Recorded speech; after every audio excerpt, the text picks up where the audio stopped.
What's up, you guys, and welcome back to some more rSlash Real Talk Stories with your boy RT and my dude Dale. Y'all, today we're going to dive into some Real Talk Am I the A-hole stories where OP has one of her toys discovered by a child.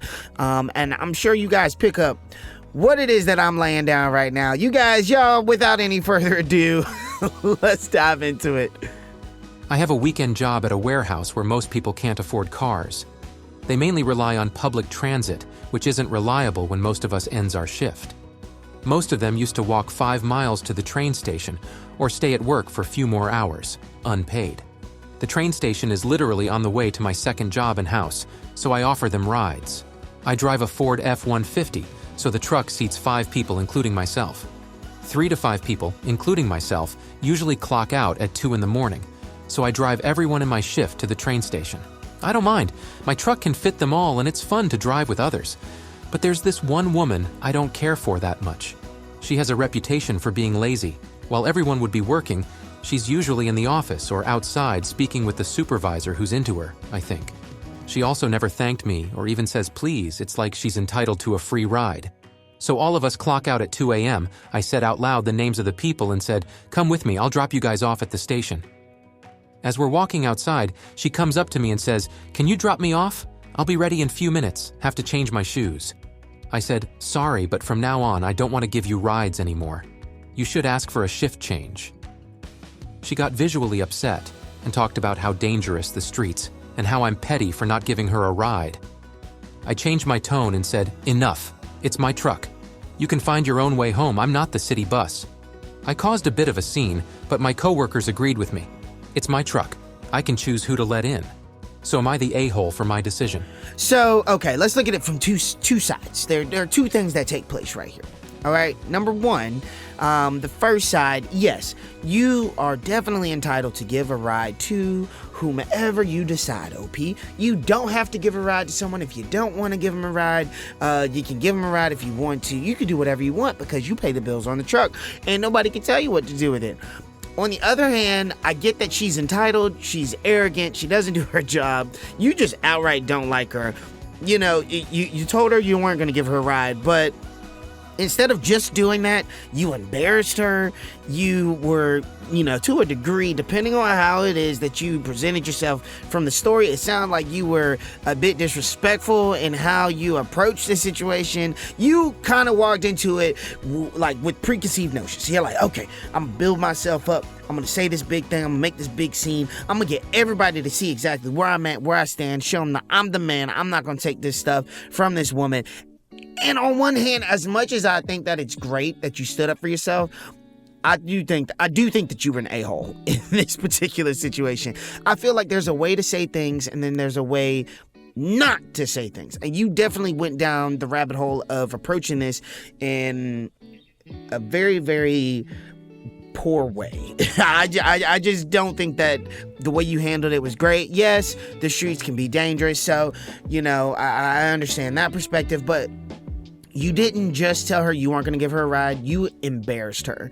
The way in which you kind of went about the situation was just wrong. And I get it. You probably had your own little pep talk in front of the mirror to get yourself all hyped up and ready to do what it is that you did. And I get it. You were probably, riding the adrenaline wave in that particular moment. But I feel like, regardless of whether it's a man or a woman, I feel like there's a way to do things appropriately and a way not to do things. And I feel like you could have probably been a little bit more delicate with how you handled it. That way you don't come across as like an embarrassing, arrogant a-hole, which I feel like you definitely came across as an embarrassing, arrogant a-hole in this particular situation. So no, you're not the a-hole for not wanting to give her a ride, but you definitely are an a-hole for how you went about telling her you weren't gonna give her a ride. Sorry, OP. I know you probably were hoping to hear something different, but yeah, definitely the a-hole for this. This is a throwaway account. My best friend and I are both females in our 30s. Her daughter is 3. I think this is the stupidest argument we've ever had, but she's still mad, so I thought I'd appeal to the masses. I was out of town for 5 days over the 4th of July and paid her to feed my 2 cats while I was gone. Note that I've done this for her family and their dog in the past too.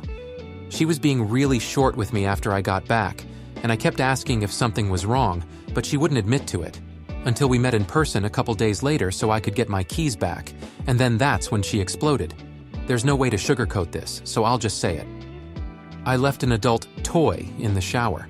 I'm a single lady, I live by myself, and it doesn't even look like that. It's one of those stylized ones that if you're an adult, you'll definitely know what it is. But let's say you're a 3-year-old, you'll have no idea. It's also bright purple if that makes a difference. So yeah, her kid was messing around in the bathroom, pulled back the shower curtain and saw it. Being in the question phase of life, she asked her mom what that was. My friend told her it's a toy and left it at that. But apparently she was shocked and mortified that her daughter had been exposed to such a thing at such a young age. I thought she was overreacting, but I still apologized and figured that was it. Nope, she's still mad because I guess her daughter will still get into the tub and point out how she has bath toys, and Auntie also has bath toys. I think it's funny because it's one of those things that means nothing to a kid, but does to an adult. She's gonna find something else to fixate on in a week or two.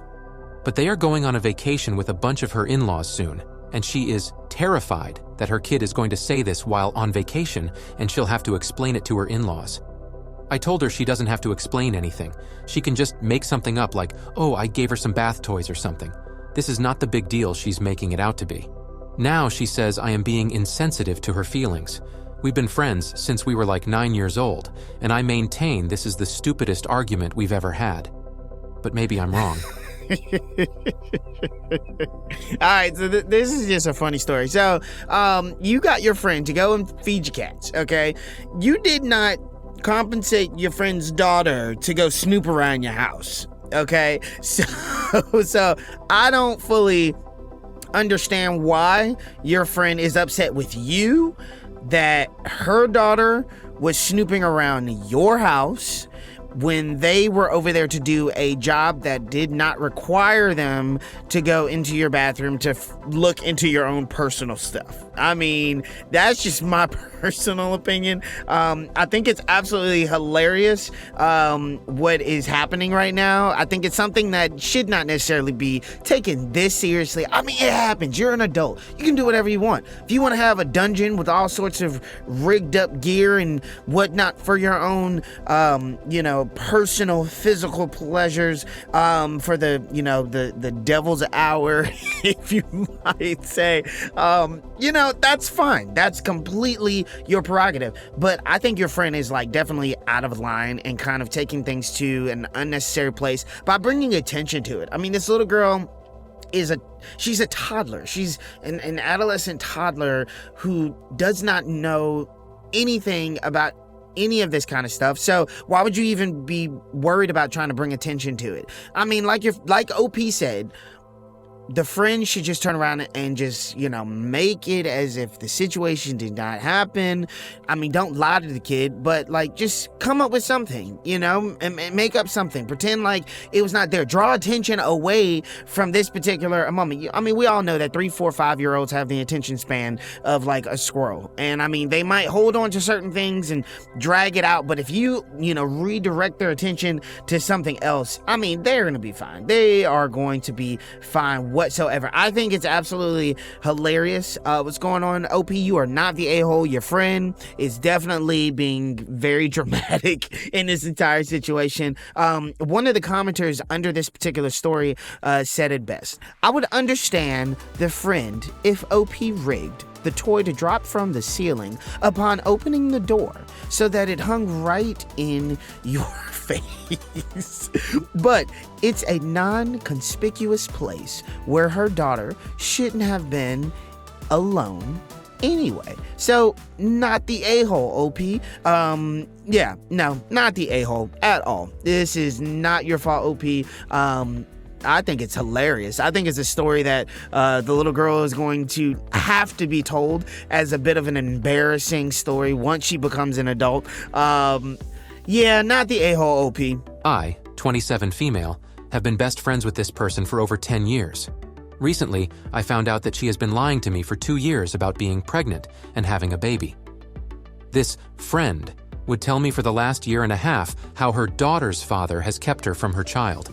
Of course, as a good friend, I wanted to help her. I agreed recently to take her to go get her child from him.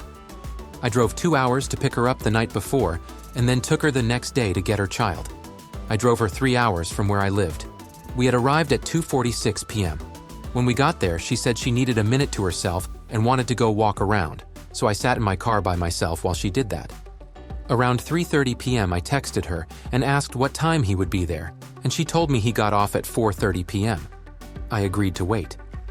After waiting for about an hour, I had texted her again and asked what time he would be there. She told me 6 p.m. At 6:01 p.m. she texted me and said he would be there at 6:45 p.m. I had eventually texted her at 6:40 p.m. and told her if he was not there at 7 p.m., I would be leaving. At 7:01 p.m. she texts me and says that he's going to take her to her daughter, which I thought was a little strange. I tried to call her and she didn't answer, so I texted her and I let her know I would be leaving regardless. I waited until 7:20 p.m. to leave, and she never said anything to me at all. She didn't text me until 11 p.m. Well, before I had received a text from her, I ended up reaching out to her mom to see if she had spoken to her. This is where it got interesting. Her mom had informed me she has never had a child. Well, I was convinced that I didn't know what was true. So I had decided my only point of contact between me and her daughter's father was his ex-girlfriend. So I messaged the ex on Instagram. This ex had helped me out so much. My best friend was extremely pissed that I reached out to her mom and the ex-girlfriend. My best friend finally decided that she was going to come clean and tell the truth, that there has never been a baby. I even tried to confront her about it after her mom told me there was no baby, and she refused to answer the question. I was so pissed and upset. Also, let me add in there that she told me I'm a bad friend because I left her 4 hours away from her house and in a strange town. But am I the a-hole for doing my own investigating? You know, there are so many, just red flags in this story. As a friend, from the perspective of a parent, there are so many red flags going on here. First off, I think it's just strange how, every single time you would ask to see the baby, OP, or, get some, she would always have an excuse. There was always an excuse for it. The arrangement in which she set up for there to be the exchanging of the child, it just seems weird. And every time she got to that point that, she said that the baby's father would be there, she just put it off that much longer. It just does not seem like there's just a lot of holes. There's a lot of red flags, a lot of holes in the situation. Before I give my final thoughts on whether I think that OP is an a-hole for doing her investigation, and before I divvy out and hand out all of the a-hole crowns to the people who are involved, I just need to add this in there. So the original poster, OP, turned around and added a bit of an edit in addition to her post, just kind of explaining the timeline of her and her friend's relationship, their friendship or whatnot. So OP had a baby. They originally became friends back in 2012, and then in 2020, OP says that her friend moved about 2 hours away from OP, and then in 2020, OP turned around and had her son. So she had a COVID baby. So of course, in that time, with pregnant individuals, with pregnant women, as well as people who were very vulnerable when it came to their immune system or whatnot. Everybody was staying away from everyone. So, of course, OP did not allow for people to come and be around her because of the fact that COVID-19 was just a huge thing at that particular point. So OP goes on to say that, they stayed in contact via FaceTime, but every single time, again, I promise you, there's so many red flags here. I do not understand how OP did not recognize these red flags. OP says in her edit that there were so many times where she wanted to see pictures of the child or see videos or over FaceTime to in real time see the child that her friend allegedly had out of nowhere, she adds. OP's friend would always come up with the excuse that her daughter was with her father. So it just does not make sense. And OP even says that the friend explained that, she gave their newborn daughter to, her daughter's father because she was depressed. I understand that,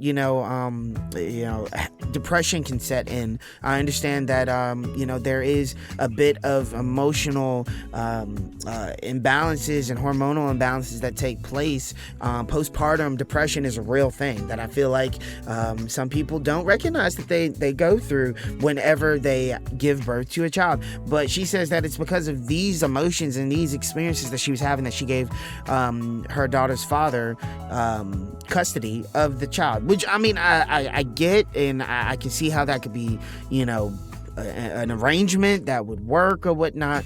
But again, it's just the whole thing overall just seems very weird. OP even says that the one time where she ends up getting a picture of the child, it turns out to be her friend's cousin. It's not her friend's daughter, it's her friend's cousin.